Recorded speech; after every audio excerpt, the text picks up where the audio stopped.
StarTale, the Terran player in red, calls himself after a nuclear missile. StarTale hack.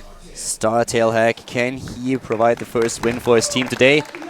Will his opponent be victorious in game number 1? Starting to the bottom right in blue, we have for Team AZUBU. AZUBU symbol. Symbol, usually the last man standing for his team, but starts things out today.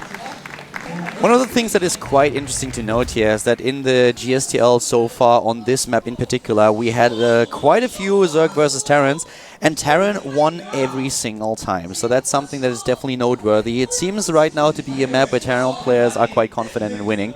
But on the other hand, life gives you wings.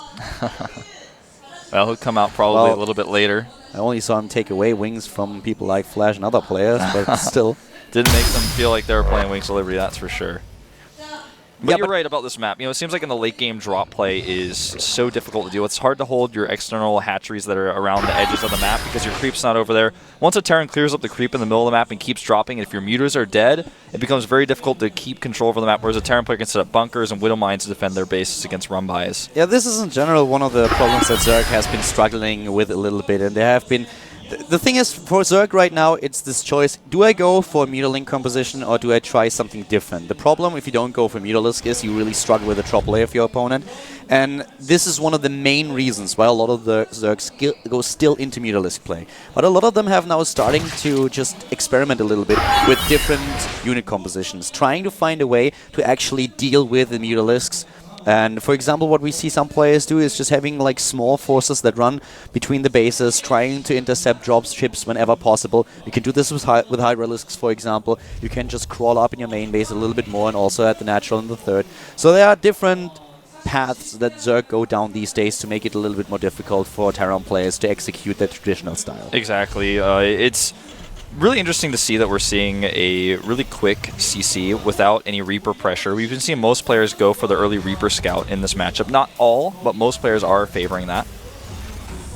The thing about the Reaper Scout is if you have the Reaper Scout, actually, you will know exactly what's going on, at least in the early stages of the game.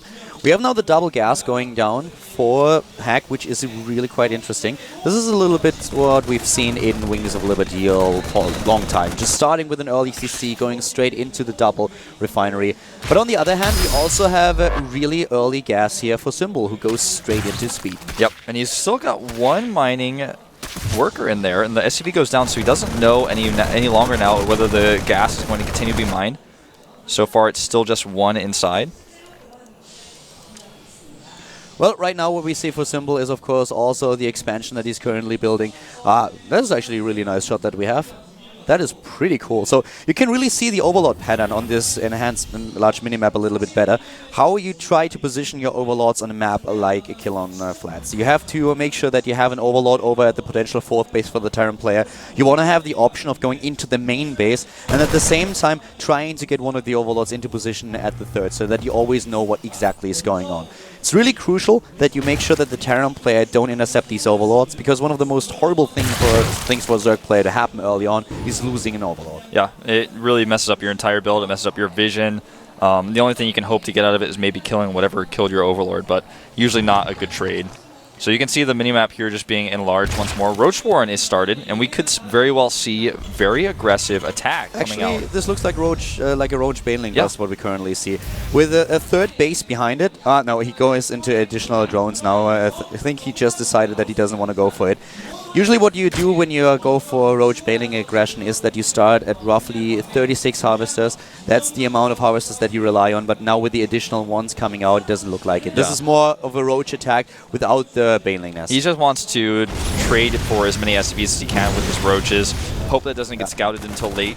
You can really see that he's getting a lot of Overlords right now. He wants to have the free supplies so that he can build those units. He's going into the Roaches, as you can see right now, but he doesn't really have the gas to really completely commit to them. So it looks like it's not going to be for aggression at all. He will just rely on a few and try to defend.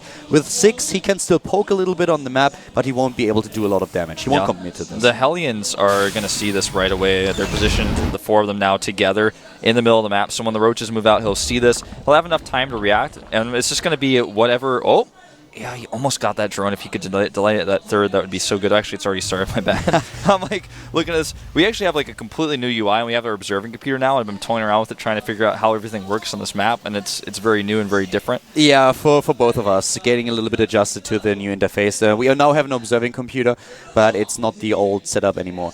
One thing that I want to touch upon right now, while we have this break, one of the players needed a pause.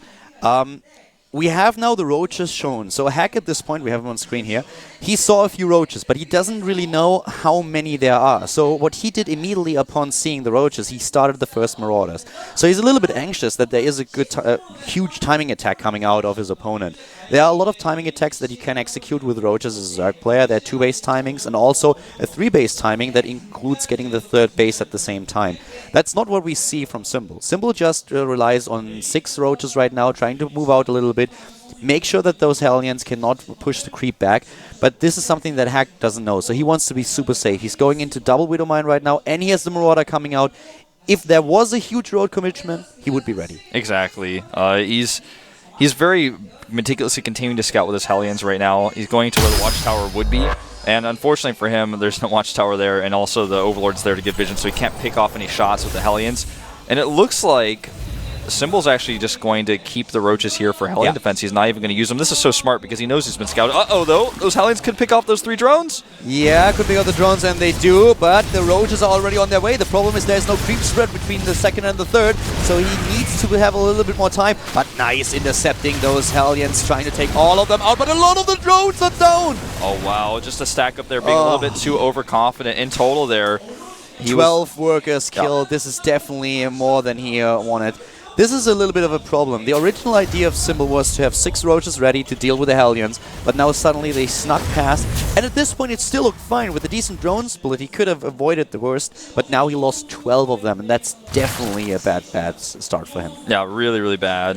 Very uncomfortable. He started 12 drones afterwards, which he can re-drone quickly, but that's larva he's wasted, that's minerals he's wasted, he wants to use for other things right now. I really like the transition for Symbol, though. This is something that is very smart.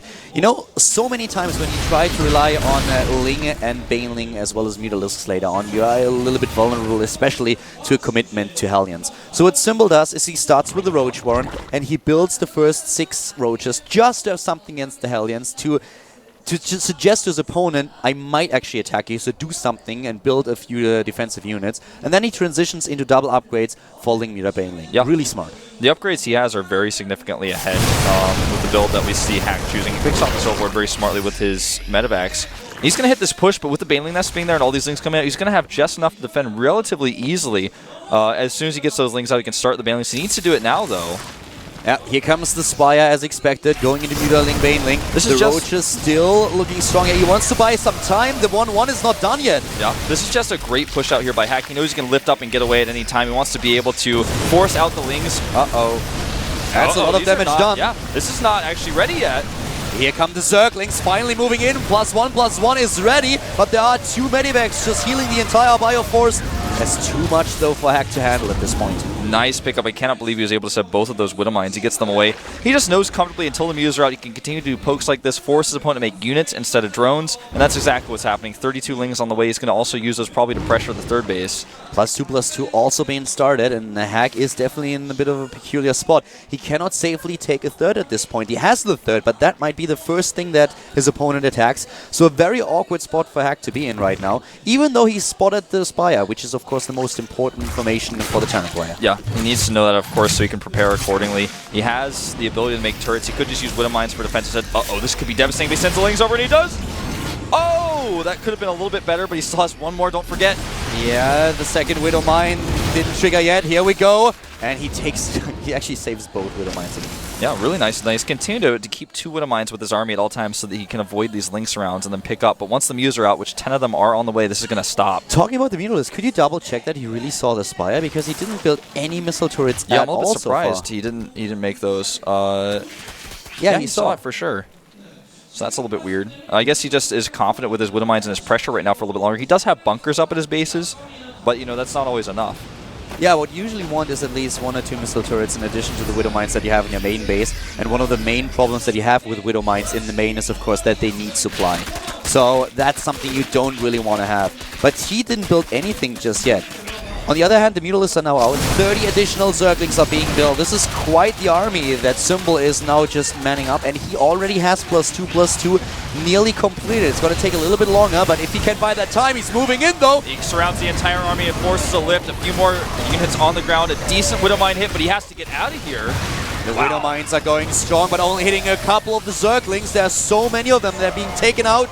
And this is such a great timing for Symbol. 2-2 is lining up with his Baneling speed. He can actually continue the attack after this. Hack is on the run. Hack is on the retreat right now, trying to do the best to save his army, but this is a little bit weird for him. He has a lot of medivacs now. Yeah, and his Widowmine count is getting higher as well. 9 medivacs in total, and heavily relying upon the Widowmines, as Wolf already stated.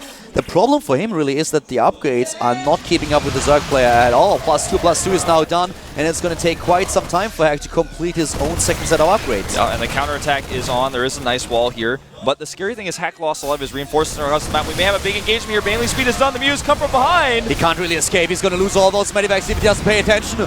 Oh, wow. Really nicely done here with the pickup. He kind of jukes him out there, avoids the ground, but he lost so much already. And Symbol is chasing down the medivacs. He will get several of them. He needs to burrow those Widowmines. And he's burying them, but the Widowmine is already down. He cannot take down more of the medivacs, but he already killed one with all those units, and now he's running into the main base. The wall is down, and Banelings are running through. I think Hack may lose here. He's down 30 supply. He's down 30 supply, and he's losing more as we speak. So many medivacs that can't participate in the fight. +2/+2 is not done just yet. Yeah, the 2-2 for Symbol really showing here. He's taking out medivac after medivac, and I think this may be a game there's too much to deal with here. The Banelings all the SCVs. Beautiful connector, taking out all those SCVs, and now suddenly the entire map is completely dominated by the Zerg player, streaming units to the top left and camping the production of Hack. This looks like it's pretty much over. He's got a lot of Marines queued up at the barracks, but I just don't see him being able to produce enough to hold. He's got a few Widowmines coming out, but he has to be careful.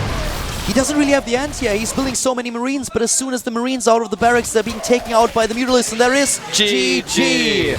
Symbol takes